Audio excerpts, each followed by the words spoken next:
Previously on Gaines Poker. How do you go from one session doing so well to the next just shit, basically? Hope everyone is having a great morning. We had a rough one last night, but hope to change that all around today. Normally we start the day off with a workout, but got up a little late and didn't want to rush it because only had one comp night at Park MGM. Checkout was at 11, and the next two nights we got a room at Excalibur. You would think all the MGM properties would give us more comp rooms for the amount of hours we put in playing and the amount of free advertisement we give them. The channel's not big enough, I guess, which is why I need all your guys' help. So go ahead right now, click all the random buttons you see on the screen. Just start clicking, doesn't matter which ones, and eventually something good will happen. Are you done clicking? Good, thanks, I appreciate it. But traveled to Excalibur this morning, gave the bags to the bell desk, and it's like we just started our trip all over again. Yesterday, did the same thing, bell desk, played, worked out, so a little deja vu this morning, if you will. And since we're on this side of the strip, we decided to take the tram again, but headed the opposite direction. We end up at Mandalay Bay. I know, not the most common place to play, only second time being here myself, but you never know, something interesting might happen. They only have 1-2 going on, so we sit down with the max $300 and get started on this Wednesday morning. The first time we're going to go over, we're on the button, and we put on the $5 button straddle. The cutoff who posted opens to $13. We are next to act since there was a raise in front of us. We looked down at 10-5 suited. Didn't really matter what we looked down at because we're defending for $8 more. Just glad it had some connectivity. So we call and we're heads up to a flop. And it comes ace 10-3 with 2 diamonds. Actions on the cutoff and he c-bets. Super small, only to $7. Maybe a raise can get any non-ace hand to fold. But this player wasn't your typical super low stake nit. So with our middle pair, we just make the call. The turn comes a 2 of hearts. Now there's 2 flush draws on board. He slows down this time and checks. And that's basically telling us he's giving up. So we throw out a bet and make it $20. Expecting him to fold, but he throws in 4 red chips for a call. Maybe he's on a flush draw of some sort. The river is a black card, but its paint is a king of clubs. Not a good card, so much is now beating us. He checks over to us again, and we gladly check this one back. I say I have a pair of 10s. He flips over his cards, and he also has a 10, 10-8 of clubs. I have to look back at the board a few times to see if we chop, but nope, his 8 plays. A raise at any point or any added bets takes it down, so not too good on our part. But the next hand we get involved in, we have pocket 10s in the end of the gun 1. We open things up to $10. The button and the big blind are the only callers, and we flop an overpair on an 8-4-3 2 diamond board. The big blind checks in flow. We throw out a continuation bet to $15. The button lays it down, and the big blind makes a call, so now we're heads up. The turn is a good one. It pairs the bottom card. It's 3 of spades. The big blind checks again, and we do not slow down. We throw out another bet. $40 is the price of poker. Charging draws or top pair, hoping he's putting us on overcards, because we have been pretty aggressive thus far, so maybe he just thinks we're full of it. But I guess we were convincing enough because he folds his cards, and we get no more value with our overpair.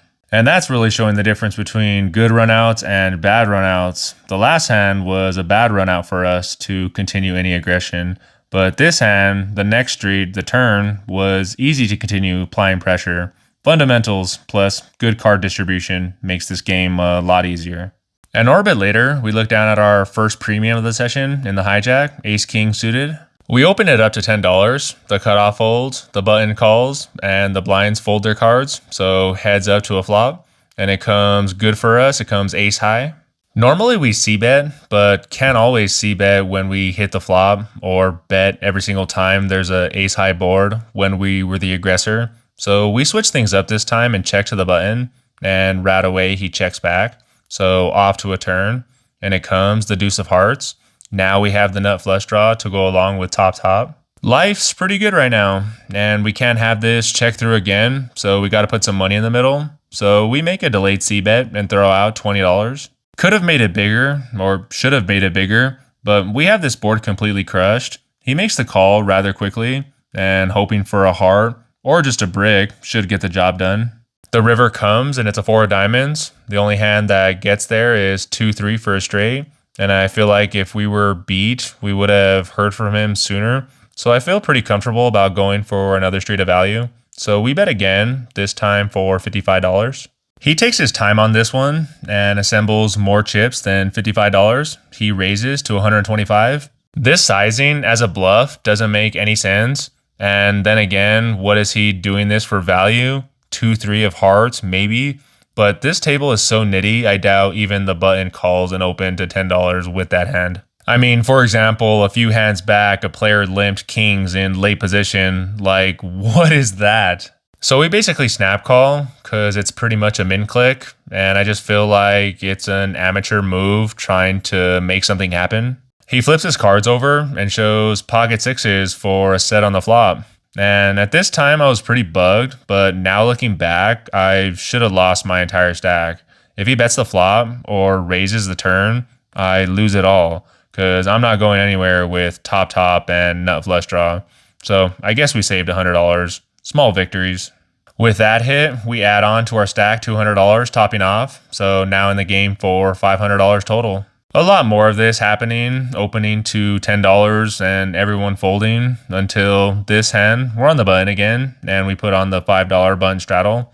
We're the only player at the table who straddled every chance we get, either on the button or the end of the gun. Over here, the small blind acts first when the button straddles, so the small blind mucks his cards, but the big blind raises to 15. The same player in the last hand. It folds around to us, and we look down at Queen 10 suited. Not as pretty as Ace King suited, but Queen 10 suited, a decent hand, worthy of a 3-bet, but here, low stakes, let's just see a flop. We're heads up, and the flop comes Ace 10 7 rainbow. We hit a piece again, middle pair, and backdoor royal flush possibilities. If you guys have been following my videos for a while now, you know we hit some straight and royal flushes on this channel, so they do happen. The big blind first act throws out a c-bet and makes it $12. An ace-high board makes sense. We call pretty quickly though. Standard stuff thus far. The turn comes, a king of clubs. Told you guys it's possible. The best card for us in the deck. He slows down this time and checks, and we have a lot of making up to do with this player. So with all the outs in the world, we bet and make it a pot-sized bet of $50. He thinks about it for a while. I'm like, is he thinking about making a move? I'm so willing to get it in. Like, let's do it. Come on. He looks back at his cards and eventually does muck. It would have been nice to see. I think a big bet on the river was incoming no matter what from us. And he probably knew that too. So he had to make up his mind now on the turn. Unfortunately for us, it was to let it go. It would have been fun to see, like I said. I think the high hand for the hour was quad queens on the other table. So hitting our royal flush would have given us an additional $225 for the high hand of the hour. And I even think they give additional money for quads and above, because the person that caught quad queens got an additional $100. So straight flush was maybe $200, and then obviously a royal flush more, so $300 to $500. I don't know. It would have been sweet to catch is all I'm trying to say. The next hand we're going to go over, we look down at another premium, Ace King, but not suited this time. We're in the end of the gun, and I guess we forgot to put the straddle on, or maybe just was tired of nobody else doing it. So we're first to act and open to $10. Consistency. That's one thing I catch amateur players doing, adjusting their opening sizing based on strength of their hand. So by keeping it consistent, it makes it harder for opponents to narrow down your range. There's a middle position 3-bet to $25. Wow, first 3-bet of the session that wasn't us. Not too many of those at this table. We may have 3-bet twice, but from other players like this, it's an unlikely move, even with monsters. I really debate going back and forth between smooth calling or 4-betting, but having flashbacks of doing so against nits, and they just always have aces. The 3-bet is practically a min click, and that just ups my suspicion that it is a monster. But min click, practically a min click, can't go anywhere, so we call for $15 more.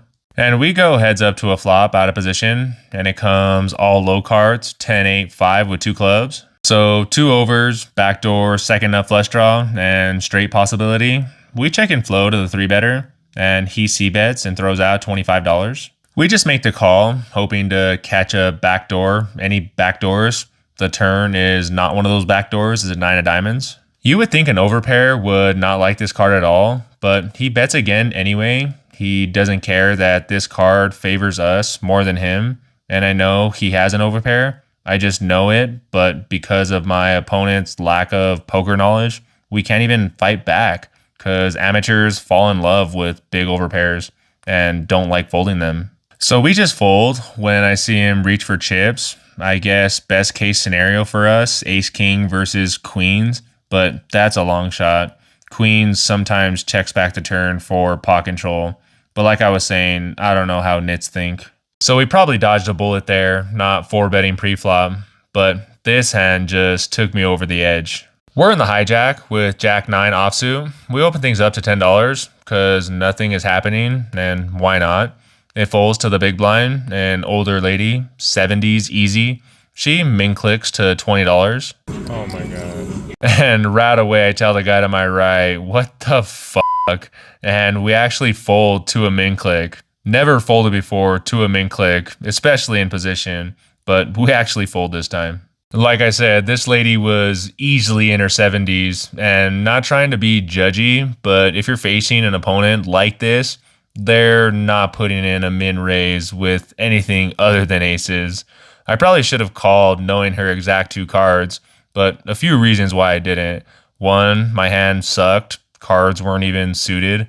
2, she only had like $30 behind left in her stack, so not really implied odds to call.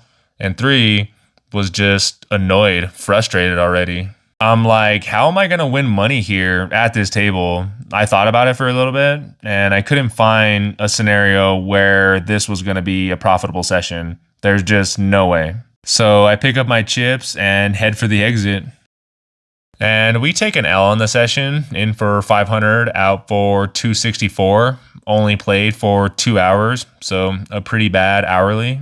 Like I said at the beginning of the video, got up late, didn't get a chance to work out, so we're gonna get it in right now.